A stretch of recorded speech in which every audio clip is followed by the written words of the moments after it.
The crowd erupted in laughter. Not with me, but at me. I stood frozen on stage in a gown I had spent weeks choosing, while he held the microphone and mocked me with a charming smile. She even thought I was going to propose tonight, he said, voice dripping with sarcasm. Can you believe that? The audience howled. I couldn't move. I looked into his eyes, David, the man I had loved for 5 years, and saw only cruelty. This wasn't a joke. It was betrayal, orchestrated under lights, and applause. I had been the faithful girlfriend, supporting his rising career, standing in the background while he shined.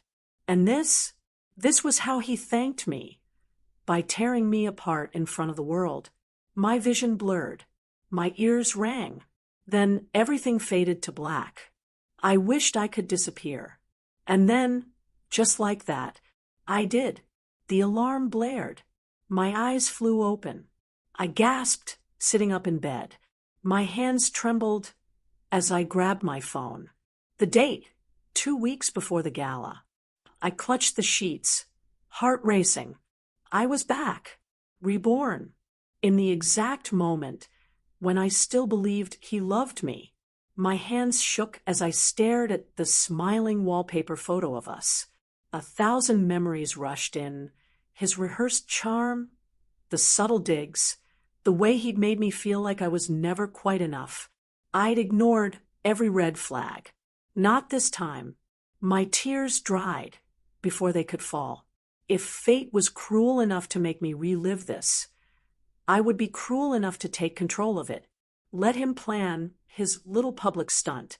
This time, I'd be the one who walked away. And I'd make sure everyone watched him fall.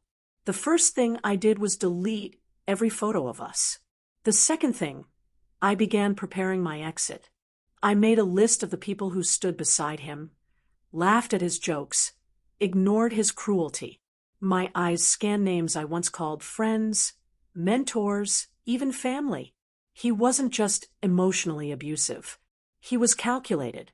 He liked to humiliate me when others could see, knowing I would smile to save face.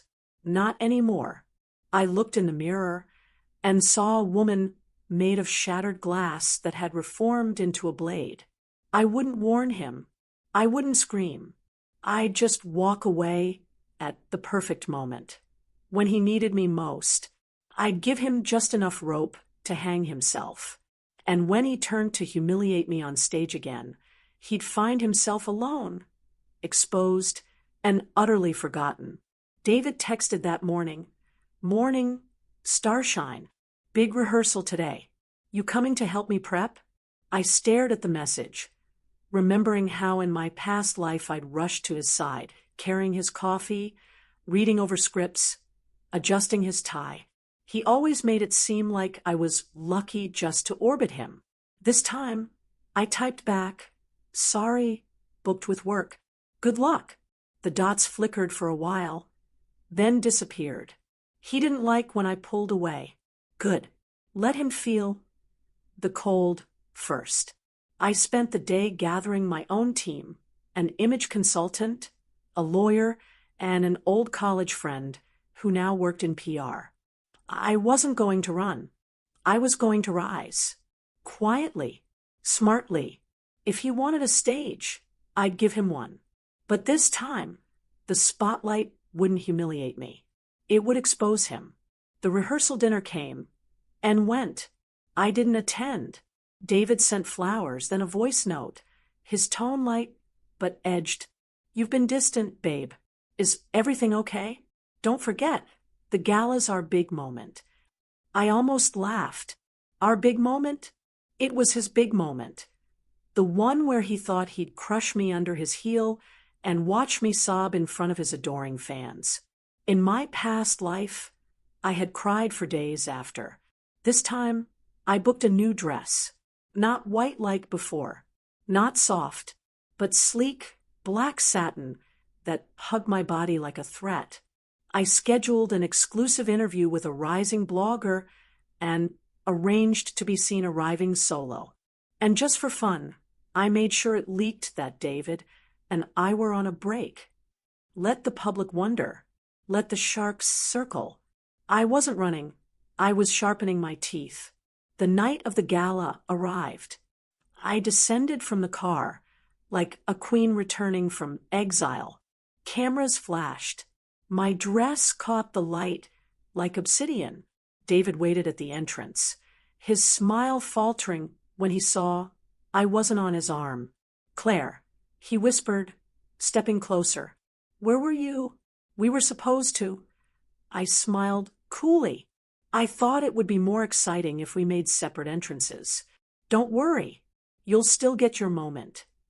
His brow furrowed, but he didn't press. He couldn't afford a scene.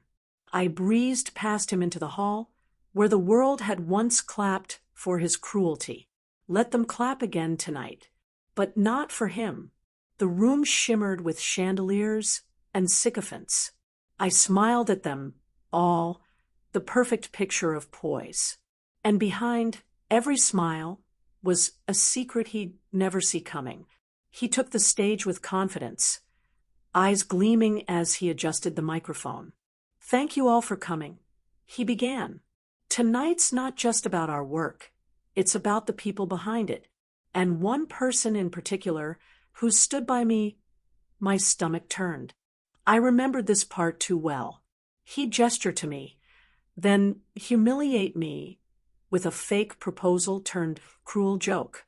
The audience would laugh. I would smile through tears. But tonight, I had rewritten the script. I stood calmly as he extended his hand toward me. "Claire, come up here." I didn't move. Murmurs rippled. His smile faltered. "Claire," he repeated, louder now. I took a single step back. And then the doors opened. The blogger I'd invited entered with her camera crew, followed by half a dozen influencers and press members. The energy shifted. She spoke first. "Claire, can you tell us about the campaign you've been working on to support women in entertainment?" Heads turned. Lights shifted toward me. I stepped forward, not to join David on stage, but to take the mic from someone who mattered. "Thank you," I said smoothly. "Tonight, I'm proud to announce a new foundation, one that protects women from the very kind of manipulation and abuse we're taught to endure in silence." Gasps. David paled. He tried to speak, but no one was looking at him anymore. The spotlight had moved, and he was no longer in it. I didn't need to confront him. I didn't need revenge. I had just erased him. Publicly, gracefully, permanently, I turned to the audience and smiled, my voice unwavering. We often give the benefit of the doubt to those who smile the widest and speak the loudest. But I've learned something recently. True character shows when you think no one is watching. The room fell completely silent. Some people build their careers stepping on others, but that can only last so long. Eventually, the truth arrives, and it doesn't need a microphone to be heard. I handed the mic back to the blogger and stepped off stage. David stood still, stunned, exposed, not humiliated by a scream, but by silence. That was the thing about men like him. They expected chaos. They never expected indifference. And nothing unsettles a narcissist more than being forgotten. The aftermath was instant. Reporters surrounded me, their questions rapid fire. "Is this about David? Was the foundation a response to your relationship? Are you still together?" I smiled softly, choosing my words with precision. Tonight's not about the past. It's about building something better for the future. That answer said everything without saying anything. Meanwhile, David stood off stage, ignored and half-shadowed. One of his sponsors, Mr. Halperin, a notoriously sharp investor, was already whispering with his assistant, eyeing David with concern. In this world, perception was currency, and his stock was plummeting fast. His humiliation was not a single blow, it was a slow unraveling, the kind that left no visible wounds, but bled him dry in reputation. I didn't lift a finger. I didn't raise my voice. I simply stepped into the light he thought he owned, and that, more than any confrontation, made the world take notice. Backstage, I checked my phone and found a barrage of missed calls from David. 22, to be exact. I blocked the number. My piece no longer required explanations.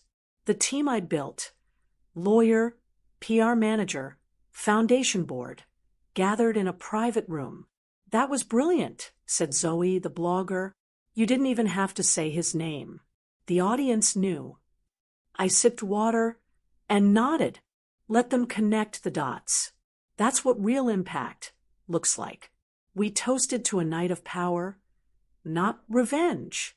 But deep down, I knew it wasn't just strategy, it was survival.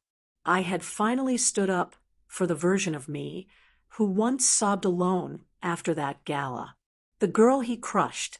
She was still inside me, but she no longer held the pen. I did, and I was writing something far more beautiful than he ever imagined. By morning, my face was everywhere, not as David's girlfriend, but as a rising advocate for women's empowerment. My speech was clipped into sound bites, shared by influencers, quoted in articles. David, on the other hand, was being dragged, manipulative, performative feminist, toxic partner. The same crowd that once cheered him now mocked him. Screenshots of his past tweets resurfaced. Rumors about how he treated his assistants began to leak. And I said nothing. Silence was my armor now. The louder he screamed into the void, the clearer it became. He'd lost control. He posted a vague apology online. "Sorry to anyone I've hurt." The comments ate him alive. "Say her name."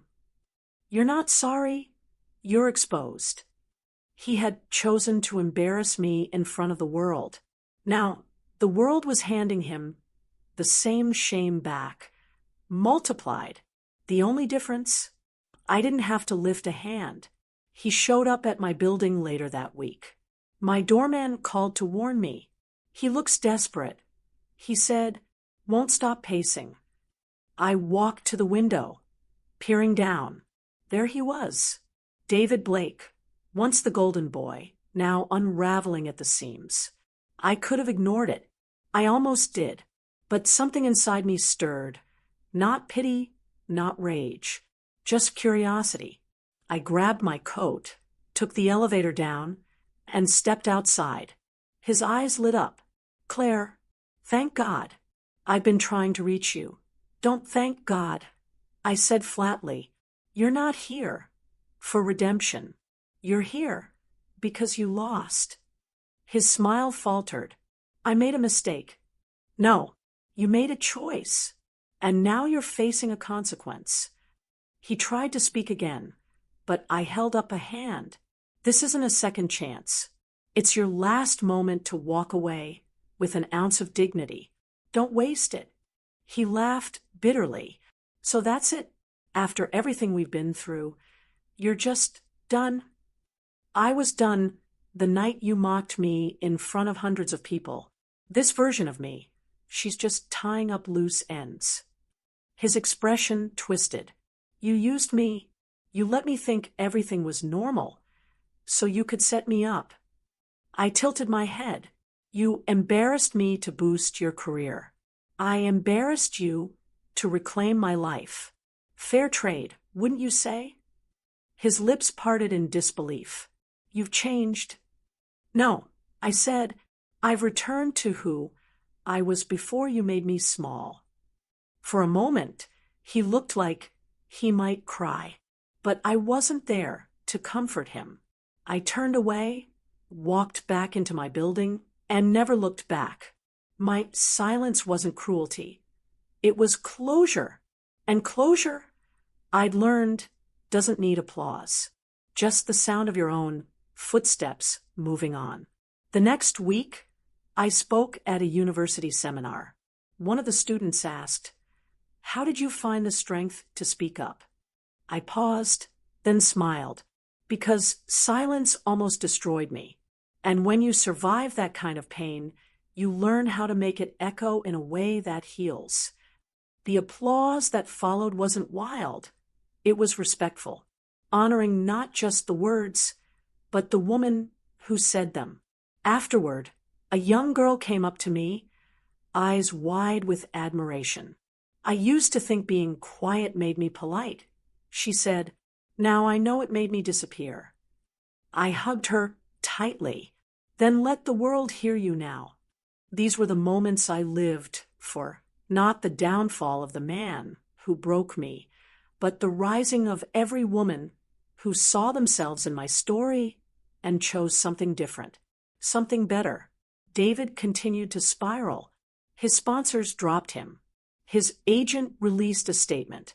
Cassandra, his latest conquest, posted a cryptic quote about narcissists and flew to Bali. The pedestal he had once stood on crumbled beneath him, brick by brick, all because he had tried to humiliate the wrong woman. Meanwhile, I expanded the foundation, opened 2 new mentorship programs, and partnered with a global advocacy network. People said I had reinvented myself, but they were wrong. I had simply revealed myself, finally free from the shadow of someone who never truly saw me. Ethan, one of my foundation's legal advisors, began walking me home after late meetings. He never pushed, never pried, just stayed present. I didn't need romance, but I appreciated respect. And that, I realized, was the first seed of something honest. On the 6-month anniversary of the gala, I received a package. No return address, but I knew the handwriting. Inside was the dress I'd worn that night, the one I'd left behind when I moved out. Beneath it, a note. "You looked powerful. I hope someday you'll remember me differently." I folded the note in half and slid it into my desk drawer. Not to cherish, but to remind myself that some men only learn love through loss. I donated the dress to a women's shelter that hosted career events. Let someone else wear it like armor, because that night was never about a dress. It was about a woman deciding once and for all to choose herself, even with the whole world watching, especially with the whole world watching.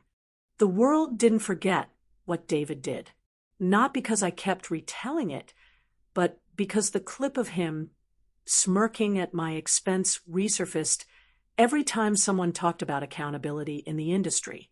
It became a warning, a cautionary tale of what happens when you build your legacy on someone else's humiliation. Meanwhile, I became the woman who didn't just walk away. I walked higher.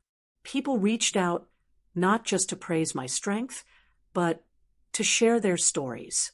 Women from every walk of life, actresses, waitresses, mothers, lawyers, telling me about their own David.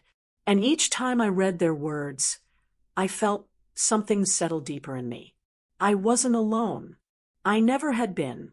I'd just been too silent to hear the chorus of women who'd been waiting for someone to go first. Now I'd gone first. And I wasn't walking this path alone anymore. I was invited to a private awards dinner 6 months later. Nothing glamorous, just intimate recognition from a coalition of women leaders. There was no red carpet, no cameras, just strength sitting across candlelit tables. During the toast, the host said something that stayed with me. "We don't rise by escaping fire. We rise by learning how to carry its warmth without getting burned again." I thought of David's fire, how I'd once sat too close, hoping he'd finally see me. Now I didn't chase heat. I created it. After the dinner, I stepped outside to find Ethan waiting with 2 coffees and a scarf for my shoulders. "Didn't want you to freeze while changing the world," he said with a quiet smile. I wasn't looking for love, but I also wasn't scared of it anymore. And that, I realized, was the difference Rebirth made. Ethan walked beside me through the city as we talked about dreams, not damage, about what came next, not what was lost. You ever think about going back? He asked. To acting? I shook my head. No, not to that stage, but maybe a new one. You could speak professionally. He said, teach, lead, write. I paused. You really think anyone would read my story? He looked at me, unwavering. They already are. They're living it. They just don't have your ending yet. That night, I stayed up writing the first chapter of a book I hadn't planned to publish. I didn't write about David. I wrote about me, the girl who smiled through public shame, the woman who turned silence into strength. The story wasn't about him anymore. It never really had been. He was just the storm. I was the one who built shelter after it passed. I held a workshop the following month for first-year college students, mostly girls navigating ambition, vulnerability, and power. One asked, "How do you stop being afraid to take up space?" I answered simply, by remembering that shrinking yourself won't make them love you. It only makes you forget who you are. After the session, I received a quiet thank you from a girl who reminded me of myself years ago, wide-eyed, unsure, but full of potential. I gave her my card. When they tell you to smile and stay small, call me, I said. Her grin was shy, but hopeful. That was why I did all of this. Not for fame, not even for justice, but for the version of myself who used to cry in the back seat of David's car while he joked on speakerphone to his friends. That girl deserved someone who would stand up for her. Now she had me. The gala from last year, the one where it all fell apart, was being held again. I was invited, not as someone's guest, not as a plus one, but as a keynote speaker. I accepted, not for vengeance, not to prove a point, but to reclaim the space that once tried to swallow me. As I entered the hall this time, I wore white, not the symbol of purity, but of clarity, a clean page, a fresh start. People stared, some whispered, but this time, the looks didn't pierce. They praised. David wasn't there. He wouldn't dare be. But his absence said more than his presence ever could. I stood at the same podium he once used to mock me and began my speech. There was a time I would have traded all my strength just to be seen. But now I've learned being unseen is better than being mistaken for weak. The applause was thunderous, but I didn't smile for the cameras. I smiled for me, for the journey, for the pain that shaped me and the peace that followed. After the event, a young producer approached me, visibly shaken. I was there last year. She said, I laughed. I didn't know. It's all right. I said gently, you know now, because forgiveness wasn't weakness. It was freedom. I wasn't tied to anyone's guilt anymore. Not even hers. That night, I returned home and stood in front of the mirror. No tears, no shame, just a woman with scars she no longer hid. I placed my award on the mantle, but it wasn't the medal that mattered. It was the silence that followed, the stillness of a life no longer lived in reaction. David had once tried to use a stage to break me. Now, I own the entire theater. A week after the gala, I received an anonymous tip, a leaked video clip of David from a private party. In it, he was drunk, bitter, slurring my name like a curse. She was nothing until me. He spat, waving a glass at a group that wasn't listening. You think she got all that power on her own? I built her. The clip hit social media within hours. The internet, ever unforgiving, dragged him mercilessly. Comments flooded in. He's obsessed. Still clinging to someone who already moved on. This is what bitter failure looks like. I didn't comment. I didn't even react publicly. I didn't have to. My silence had already become a statement people respected. While he unraveled on camera, I was preparing for an upcoming international panel on equity in creative industries. He was losing fans. I was gaining a platform. The contrast said everything. Ethan saw the video before I did. He called me that night. "Don't let this pull you back in," he said gently. "It's not your mess." I was silent for a moment. "I'm not angry," I said finally. "I just feel sad for him. Not because I still care, but because I don't." Ethan exhaled. "That's growth." He paused. "And I'm proud of you." Those words hit differently. Not like David's empty praise. Ethan never flattered to manipulate. He didn't say things to keep me close. He said them because they were true. And the more time I spent around him, the more I realized how rare that kind of presence was. There were no fireworks between us, just something deeper, something slow, respectful, and strong. I hadn't written love off completely. I just redefined it. And when it arrived again, it wouldn't ask me to shrink to fit. At a charity auction I attended weeks later, I noticed Ethan across the room, laughing with an older donor. Our eyes met briefly, and something in my chest settled. He wasn't dazzling in a performative way like David. He didn't suck air from the room. He breathed life into it. We walked home together in the quiet. He didn't ask to come up. He never assumed. "You know," he said as we reached my door, "I think the best kind of love happens when you're not performing for it." I looked at him, eyes soft. "And the worst kind is when the stage lights go out and you're left alone." He nodded. "You don't have to perform with me." I smiled. "I know." I didn't invite him in that night, but I knew I would when I was ready. And this time, I would be choosing, not chasing. David faded further into the background as weeks passed. Rumors spread that his contract with a major label was dropped. No press wanted to touch him. Even his manager walked away. I heard he tried to start a podcast, ironically titled Unfiltered Truth, but it flopped after 2 episodes. People had stopped listening. He no longer had a stage to speak from, and his microphone was nothing but a megaphone to his own regret. In a strange way, I had become the person he once pretended to be, admired, respected, heard. But I never celebrated his downfall. That would have meant I was still holding him close. And I wasn't. His ruin wasn't my success.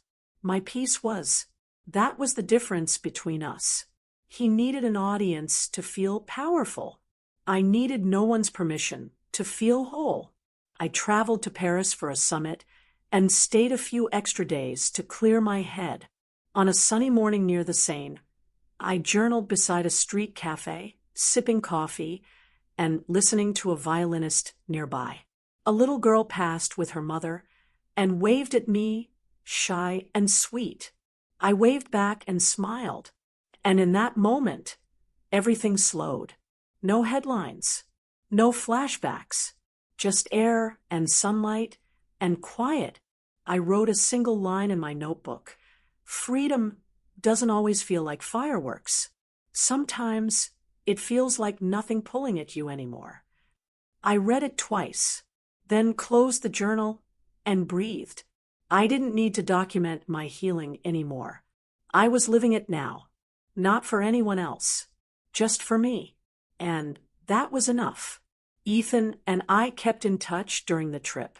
He never flooded my inbox or demanded my time. Just a few kind messages. Hope you're resting. Paris suits you. Don't forget to eat. I replied once a day, and it felt like enough. No pressure, no performance. I didn't know what we would become, but I knew what we wouldn't. A rerun of my past. When I returned home, he greeted me at the airport with a coffee and a book I'd once mentioned in passing. "You remembered?" I said, touched. "Of course," he replied. "You matter." And that, more than any bouquet or spotlight, was the kind of love that held weight. Quiet, consistent, and real. I was invited to speak at a publishing conference shortly after my return. The topic, turning personal pain into power. As I stepped up to the podium, I didn't feel nervous. I felt steady. Once, I said, someone tried to break me publicly. And for a while it worked. But the thing about public wounds is they scar deeper. Yes. But when you heal from them, the world gets to see what survival really looks like. The applause came softly, then louder, waves of resonance filling the room. After the talk, I signed books and posed for photos. A reporter asked, "Do you think he regrets it?" I smiled faintly. Probably. But regret only matters if it teaches you something. I just hope he learned not to mistake silence for weakness. Then I turned to greet the next reader and never looked back. The months that followed were filled with calm victories, not grand gestures or dramatic speeches, just moments where I no longer flinched when I heard his name, where I no longer dreamed of rewriting the past. I had already done that, not with vengeance, but with grace. I visited my childhood home, helped my mother plant roses in the garden, and laughed, truly laughed, for the first time in years. My father, once skeptical of my silence, pulled me aside one evening and said, "You made us proud, Claire, not because you fought, but because you walked away." And that mattered more than any award or headline, because in the end, I didn't win by making David suffer. I won by no longer needing to. That was the truest freedom of all. One afternoon, I found an envelope slipped under my office door. No return name, just my first initial written in shaky ink. I opened it slowly. Inside was a single page. Handwritten, "I see now what I did, and I know silence is what I deserve. But I hope you find joy that doesn't have to be reclaimed. You earned it. You always did." No signature. But I knew. I folded the letter once, placed it in the bottom drawer of my desk, and closed it, not with anger, not with sadness, just peace. I didn't need to reply. I didn't need revenge. I had something far rarer. Closure that didn't require destruction. He had written his final line, and I had already finished the story. At a rooftop event for the foundation, I gave a short toast to every woman who was told to stay quiet, to every girl who was made to feel small, and to every voice that turned silence into strength. This is for you. The clinking of glasses filled the air, but what stayed with me most were the eyes that watched me, not with pity, but with pride. I had become a symbol, not because I fought louder, but because I healed louder. And in a world obsessed with noise, healing in public had become the loudest thing I could do. David had once owned the crowd, but now they no longer looked for him. They looked to me not as someone who rose from love, but someone who rose from ashes. And I made sure the ones who watched me burn saw me bloom, too. Ethan stood beside me as the night cooled. "So," he said, "what comes next?" I looked out over the city lights and smiled. "I don't know, but I'm not afraid of not knowing anymore." He offered me his arm, not as a guide, not as a savior, just as a companion. And for the first time in a long time, I took it, not out of need, out of want. There was no rush to define us. Love, I had learned, wasn't a fire to leap into. It was a warmth you walked toward slowly. And this time, I wasn't going to run. I was going to arrive. On my terms. Sometimes, I still hear his voice in recordings or see his name buried in forgotten headlines. But it doesn't sting anymore. It doesn't pull me backward. If anything, it reminds me how far I've come. How close I was to becoming someone else's shadow. And how powerful it was to choose light instead. One evening, I stood in front of the very stage he once used to tear me down. The auditorium was empty, just me and rows of silent seats.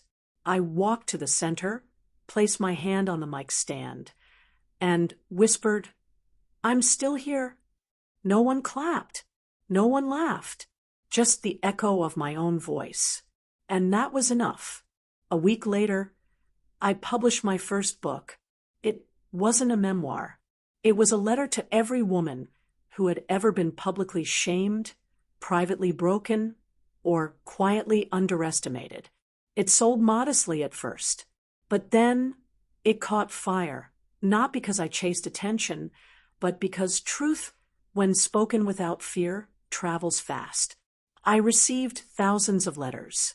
Women told me my story felt like theirs, that they'd found themselves in my pages. And for every person who had watched me fall, there were now 10 who watched me rise. David's name faded from memory. Mine became a call to courage. And when people asked how I stayed so composed, I always smiled and said, because he thought I'd fall apart. But I did something far worse. I thrived.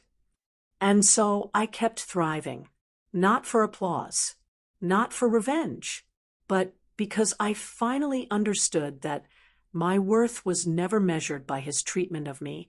It was measured by the way I rose again and again, no matter how public the fall. And in the end, he did crumble under the weight of his own ego. But I didn't gloat.